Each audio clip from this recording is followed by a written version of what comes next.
নমস্কার, আমি গোবিন্দদেব গোস্বামী। আজকে একটু ভিন্ন বিষয় নিয়ে আলোচনায় এসেছি।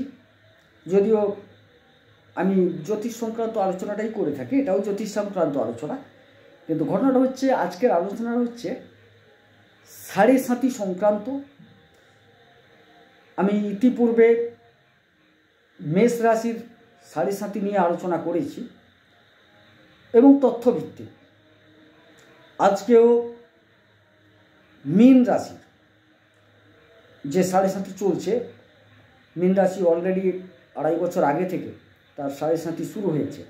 29শে মার্চ মীন রাশির দ্বিতীয় চরণ, সাড়ে সাতির যে দ্বিতীয় চরণ সেটা শুরু হয় এবং তারা কি করবেন, তাকে কি করলে এই সাড়ে সাতি থেকে কিঞ্চিত উদ্ধার পাবেন এবং কি কি কর্ম করবেন, পালনীয় কর্তব্য কোনটা করবেন না, সে বিষয়ে একটা সম্যক আলোচনা। এবং সবার ক্ষেত্রে তো সাড়ে সাতি মানে খারাপ ফল দেবে তাও নয়, কিন্তু সাড়ে সাতি কোনো ভয় দেখানোর জিনিস নয়, আবার সাড়ে সাতি যে আপনার ভালো করবে তাও নয়। একটা নির্দিষ্ট তার হিসেব আছে। শনি আপনার জন্মকুণ্ডলিতে কোথায় আছে এবং গোচর ভিত্তিক তো এই আপনার যখন কুম্ভে প্রবেশ করবে তখন শুরু হবে।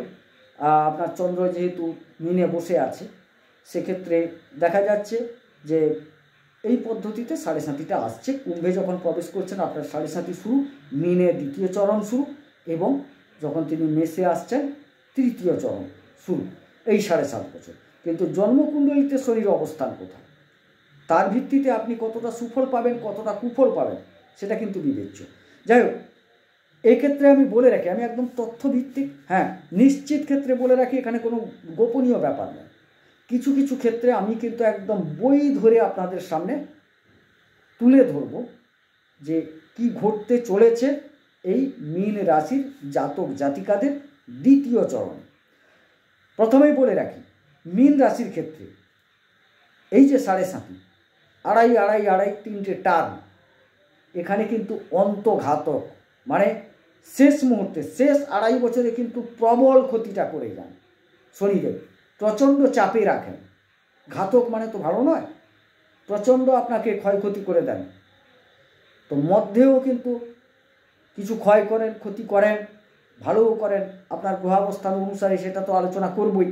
তো যাই হোক, এক কথায় বলি, মীন রাশির ক্ষেত্রে সাড়ে সাতি কিন্তু অন্তঘাতক, অর্থাৎ 3টে চরণের মধ্যে শেষ চরণটা আপনার কিন্তু প্রচুর ক্ষতিকারক।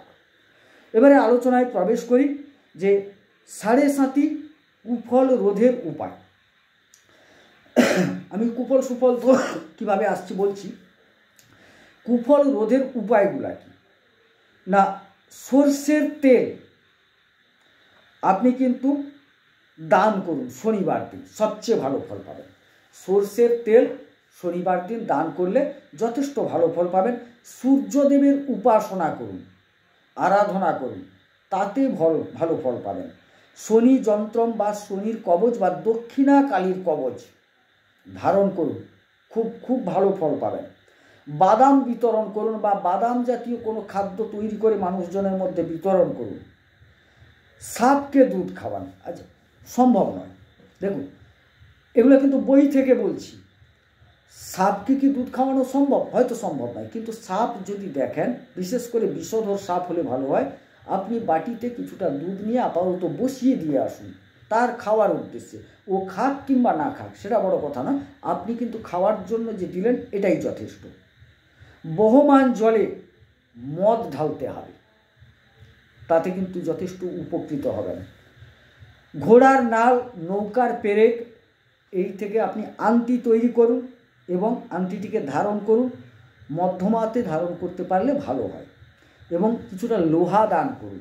ধরুন কোথাও মন্দির তৈরি হচ্ছে, তো সেই মন্দিরে ধরুন একটু লোহা দান করলেন, কিছু রড দান করলেন, কিছু হয়তো বা যদি দেখা যায় যে টিন অ্যাসবেস্টরের মন্দির তৈরি হচ্ছে, সেখানে আপনি পেরেক জাতীয় কিছু দান করতেই পারেন। লোহা কিছুটা দান করুন, তাতে কিন্তু যথেষ্ট ভালো ফল পাবেন।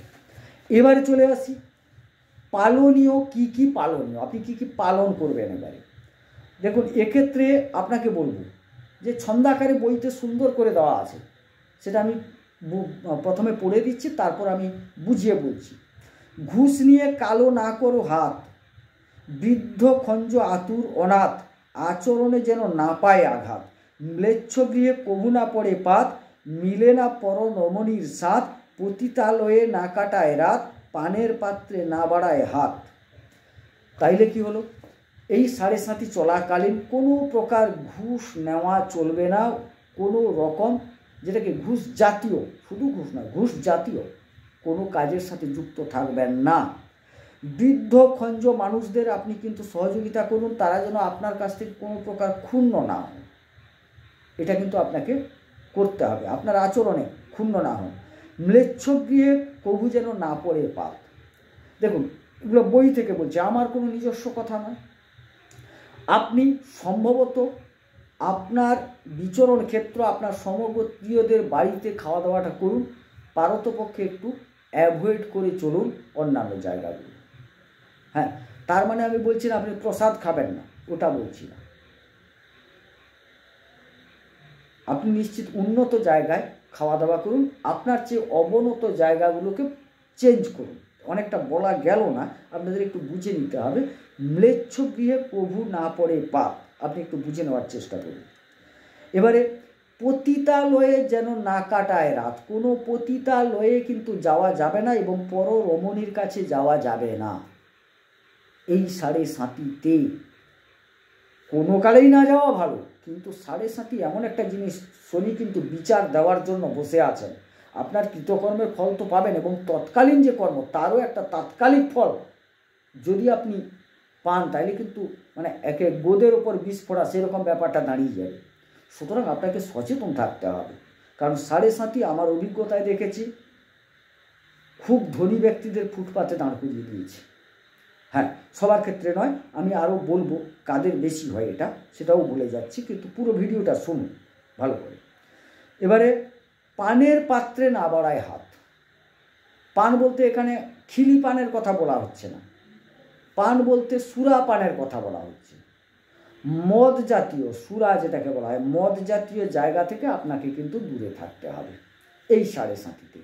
যদি অব্যাহতি পেতে চান, কিঞ্চিত, পূর্ণ তো পাবেন না, কারণ আপনার কিছু কৃতকর্মের ফল তো আপনাকে পেতেই হবে, আপনি করে এসছেন। শনিদেব হচ্ছেন গ্রহগণের শিক্ষক বলা হয়, কর্মফল দাতা বলা হয়। আপনি যে কর্ম করেছেন তার ফল পাবেন। আবার তৎকালীন যে কর্ম, ধরুন একটা গল্পের আকারে বলি, আপনি স্কুলে পড়ছেন, আপনি একটা দোষ করেছেন, মাস্টারমশাইয়ের কাছে অন্যান্য ছেলেরা কমপ্লেন করবে, তার কিন্তু একটা সাজা পাবেন। কিন্তু সেই মাস্টারমশাইয়ের কাছে তারা কমপ্লেন করলো, প্লাস মাস্টারমশাই আপনার ক্লাসে উপস্থিত আছেন, এমত অবস্থায় আপনি যদি আরও ধৃষ্টতা দেখান, তাইলে মাস্টারমশাই সেখানে কড়া ডিসিশন নেবেন যে তাইলে ছেলেগুলো যে বলছিল সেটাও তো ভুল নয়, কারণ আমি ক্লাসে থাকা সত্ত্বেও আমার সামনে সেই ধূর্তামি করছে, তাইলে আগে যে ছেলেগুলো কমপ্লেন করেছে যে এই ধূর্তামি করেছে এটা ঠিক, এবং মাস্টারমশাইকে যে অবমাননা করা হচ্ছে এটাও ঠিক, তাইলে তার এবারে সাজার মাত্রাটা কগুণ বাড়বে। সেরকম সাড়ে সাতির আগে আপনি কিছু কাজ করেছেন, তার ফল পেতে চলেছেন, পাবেনও। আবার সাড়ে সাতি চলাকালীন যদি আপনি করেন, তাইলে সেই ধৃষ্টতাটা দেখাচ্ছেন। সুতরাং আপনাকে একদম সংযত থাকতে হবে। মাস্টারমশাই পৌঁছে গেছেন ক্লাসে, 7.5 বছর আপনার ক্লাস নিচ্ছেন, পরীক্ষা নিচ্ছেন, আপনি যদি সেখানে পূর্বের তো ফল পাবেন, তিনি সাজা দেওয়ার জন্য এসছেন, ভালো করলে তিনি পুরস্কৃত করার জন্য এসছেন, কিন্তু সেখানে যদি আপনি ধূর্তামি করেন ক্লাসের মধ্যে, উপযুক্ত ফল তো পাবেন। সুতরাং আপনাকে সাবধানে থাকতে হবে। আপাতত মাস্টারমশাই এসছেন, 7.5 বছর আপনার বিচার করছেন, আপনি শান্ত থাকুন, সংযত থাকুন, তাকে সন্তুষ্ট করুন। সন্তুষ্ট করার বিষয়গুলো বলে দিয়ে গেলাম, কি কি করবেন না, কি কি করবেন বুঝিয়ে দিয়ে গেলাম এগুলো। এবার প্রশ্ন হচ্ছে সাড়ে সাতি কাদের লাগে, মানে ক্ষতিটা করে, কাদের লাভ করে, এখানে কিন্তু একটা জটিল বিষয় বলা হচ্ছে। যদি আপনার জন্মকুণ্ডলিতে শনি ত্রিকোণ লগ্ন বা তৃতীয় বা ষষ্ঠ বা একাদশ ঘরের অধিপতি হয়ে, আবার বলছি ত্রিকোণ, ত্রিকোণ বলতে পঞ্চম এবং নবম, লগ্ন আপনার যে লগ্ন, তৃতীয় ষষ্ঠ একাদশ ঘরের অধিপতি হয়ে মিত্র গ্রহ দ্বারা দিষ্ট হয়ে, মিত্র গ্রহ যেন দেখে এবং তিনি পঞ্চম, নবম, তৃতীয়, ষষ্ঠ, একাদশ ঘরে স্থিত হন, তবে কিন্তু আপনি শুভ ফল পাবেন, অর্থাৎ জাতককে ধনী বানিয়ে দিয়ে যেতে পারে। তবে আপনাকে কিন্তু যে কথাগুলো বললাম ওইগুলো কিন্তু পালন করতে হবে। আর একবার বলি, বুঝতে কিন্তু অসুবিধে হবে অনেকটা। বলা হচ্ছে জাতকের কুণ্ডলিতে শনি ত্রিকোণ, অর্থাৎ পঞ্চম, নবম ত্রিকোণ বলা হচ্ছে, লগ্ন বা তৃতীয়, ষষ্ঠ, একাদশ ঘরের অধিপতি হয়ে, ওখানে যে তিনি বসে আছেন তা নয়, সেই ঘরের অধিপতি হয়ে তিনি যদি পঞ্চম, নবম, তৃতীয়, ষষ্ঠ, একাদশে স্থিত হন, তবে শনি উক্ত জাতককে ধনী বানিয়ে দিয়ে যেতে পারেন। ওই জাতক ধনসম্পদশালী হয়। কিন্তু যদি দ্বিতীয়, সপ্তম, অষ্টম বা দ্বাদশ ঘরের অধিপতি হয়ে অশুভ গ্রহের সাথে যুক্ত হয়ে অশুভ গ্রহের দ্বারা দৃষ্ট হলে জাতকের 7.5 অশুভ হবে। ব্যাপারটা বুঝে নিন এইখানে। সকলের ক্ষেত্রে কিন্তু অশুভ নয়, আবার সকলের ক্ষেত্রে শুভ নয়। সেই জন্য বললাম যে এই জিনিসগুলোকে মানতে হবে। 7.5 3টে চরণ, প্রথম, দ্বিতীয়, তৃতীয়। এবারে যেহেতু আমি মীন রাশির দ্বিতীয় চরণ আলোচনা করছি, এখানে কি কি ঘটে সাধারণত দ্বিতীয় চরণে সেটি বলে যাই। সম্পত্তি হানি হবে, শত্রু ভয় থাকবে, আর্থিক ঝামেলা হবে, আত্মীয়ের সাথে মনোমালিন্য হবে, ব্যবসায় মন্দা আসবে এবং একটা পারিবারিক সুখ কম পাওয়ার সম্ভাবনা থাকবে, ব্যয় অধিক হবে। এছাড়া প্রায় চেষ্টাগুলো নিষ্ফল হওয়ার সম্ভাবনা বেশি দেখা যায়। এই ছিল আলোচনা। একদম আমি কিন্তু তথ্যভিত্তিক বই ধরে আলোচনা করলাম। আমি নিজের মন গড়া কথা একটাও বললাম না, বলার চেষ্টাও করলাম না। পরিষ্কারভাবে বই ধরে ধরে বুঝিয়ে দিয়ে গেলাম আপনাদের। কারণ 7.5 খুব ভয়ঙ্কর, আবার না হয় খুব ভালো। আবার 7.5কে আপনি অতি খারাপ করতে পারেন বা কিঞ্চিত আপনি লাঘবও করতে পারেন, পুরোটাই আপনার হাতে। আর এখানে কিন্তু আমি পুরোটা লাল কিতাব ধরে আলোচনা করলাম। এবারে বলি, বৈদিক জ্যোতিষ মতে আপনি যদি উপশম পেতে চান, আপনি একটা কাজ করুন, হনুমান চালিসা প্রত্যহ পাঠ করুন। প্রত্যহ হনুমানজিকে আপনি পারলে একটু ধুনো দেন। প্রত্যহ পারলে ভালো, না হলে আপাতত শনিবার, মঙ্গলবার একটু ধুনো দেখান। কালো কুকুর, কাক ইত্যাদিদের কিছু খাবার দেন। এঁঠো খাবার দেবেন না, কিছু খাবার দেন। খুব ভালো ফল পাবেন, খুব ভালো ফল পাবেন। পারলে অশ্বত্থ গাছের তলায় জল দেন, তাতে কিন্তু যথেষ্ট রেহাই পাবেন। মিথ্যা বর্জন করুন, মদ বর্জন করুন, পরনারী পতিতালয় বর্জন করুন, নিজেকে স্বচ্ছ রাখুন, সৎ রাখুন। দেখবেন শনিদেব বেশ কিছুটা আপনার উপর প্রসন্ন হবেন। সর্বোপরি শনির অধিদেবী দক্ষিণা কালীর কবচ ধারণ করুন, দক্ষিণা কালীর কবচ শ্রবণ করুন, পাঠ করুন, যথেষ্ট উপকৃত হবেন। শনির ঢাইয়া হেলাফেলা কথা নয়, আমি কোনো ভয় দেখাচ্ছি না, পরীক্ষিত এটা। যাই হোক, সবাই সুস্থ থাকুন, সুন্দর থাকুন, ঈশ্বর সকলের মঙ্গল করুন। আমার আলোচনা যদি কিঞ্চিত ভালো লাগে, আমার চ্যানেলটিকে অবশ্যই সাবস্ক্রাইব করুন, লাইক করুন, আমাকে উৎসাহ দান করুন। আমি আরও নতুন কিছু তথ্যভিত্তিক আলোচনা যাতে আপনাদের সামনে তুলে ধরতে পারি, তার একটা মানসিকতা আমার মধ্যে তৈরি হয়, তার জন্য আপনাদের সাহায্য প্রার্থনা করছি। যাই হোক, সবাই সুস্থ থাকুন, সুন্দর থাকুন, ঈশ্বর সকলের মঙ্গল করুন। মঙ্গল হোক। নমস্কার।